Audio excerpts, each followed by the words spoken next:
یہ حدیث ہمارا اینٹیڈوٹ ہے. سب لوگ جہاں پر بیٹھے ہوئے ہیں یہ ان کا اینٹیڈوٹ ہے. آج کے دور میں اگر آپ نے دین پریکٹس کرنا ہے so this is the way. There will come a time when a man will be given the choice between being labeled incompetent and committing immorality. Whoever lives until that time should choose incompetence over immorality. ایک time آئے گا کہ تمہیں immoral ہونا اور incompetent ہونا اس میں choice دی جائے گی. کیا مطلب ہے؟ آج آپ دیکھ لیں جو بندہ دین پہ چلتا ہے اس کو کیا کہا جاتا ہے؟ انکمپیٹنٹ ہے، یہ بیکورڈ ہے، یہ جاہل ہے، اس کو کچھ نہیں پتا، یہ دنیا سے کٹ آف ہے، یہ ملا ہے، یہ ٹیررسٹ ہے، ان کو کچھ سوچنا سمجھنا نہیں آتا، ان کو بات کرنی نہیں آتی، ان میں انٹیلیجنس کوئی نہیں ہے. سو رسول اللہ صلی اللہ علیہ وسلم سیڈ کہ یہ تانے سن لینا، یہ تانے برداشت کر لینا، لیکن دوسری لائف سٹائل کی طرف مت جانا. یہ ہمارے نبی کی نصیحت ہے. اور آج ایسا ہوتا ہے when we go to universities ہمیں وہاں تانے سننے پڑتے ہیں.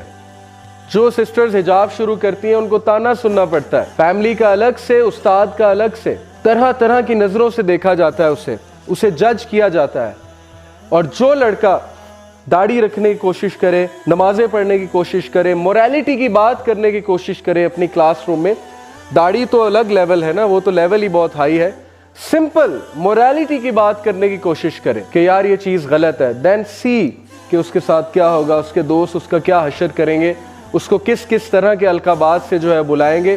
سو دی ایڈوائس آف رسول اللہ صلی اللہ علیہ وسلم جو کہ سب سے زیادہ سنسیئر ترین انسان تھے ہمارے ساتھ، ان کی ایڈوائس یہ ہے کہ choose being called incompetent but do not choose the way of امورالٹی.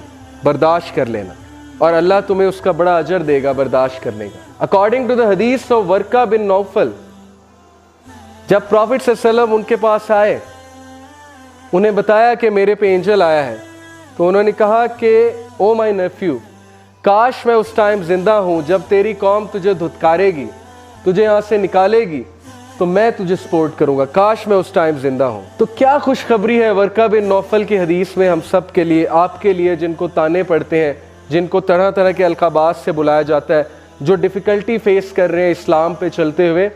ان کے لیے خوشخبری یہ ہے جس طرح نبیوں کو دکھ دیا گیا اسی طرح تمہیں بھی دکھ دیا جائے گا، کیونکہ نبی اللہ کے سب سے پسندیدہ بندے تھے، حق کی بات کرتے تھے، سچ کی لڑائی لڑتے تھے، اور انہیں دکھ دیا گیا، انہیں تنگ کیا گیا، انہیں تانے دیے گئے اور فیملی والوں کی طرف سے دیے گئے. تو یہ تمہارے لیے خوشخبری ہے، اصل میں تمہارے لیے بشارت ہے کہ تمہیں بھی دکھ دیا جا رہا ہے. اور کس لیے دیا جا رہا ہے؟ کیونکہ تم نے کہا لا الہ الا اللہ، کہ میں اگر سر جھکاؤں گا تو اللہ کے آگے جھکاؤں گا، اگر میں مانوں گا تو اللہ کی مانوں گا. So that is a good tiding for all of you. اور آج کا جو دور ہے when everything is grey، ہر چیز گرے ہے، اوکے، بلیک اینڈ وائٹ والا دور، جب بلیک بڑا ایویڈنٹ تھا، وائٹ بڑا ایویڈنٹ تھا، ہم سب کو پتا تھا یہ برائی ہے، یہ اچھائی ہے.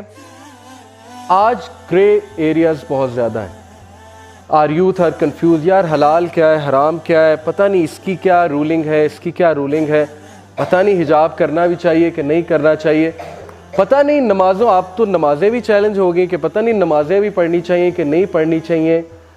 سو گرے ایریاز میں let me give you a tip, if you want to be safe in this world full of gray areas, then be the one like Siddiq Akbar.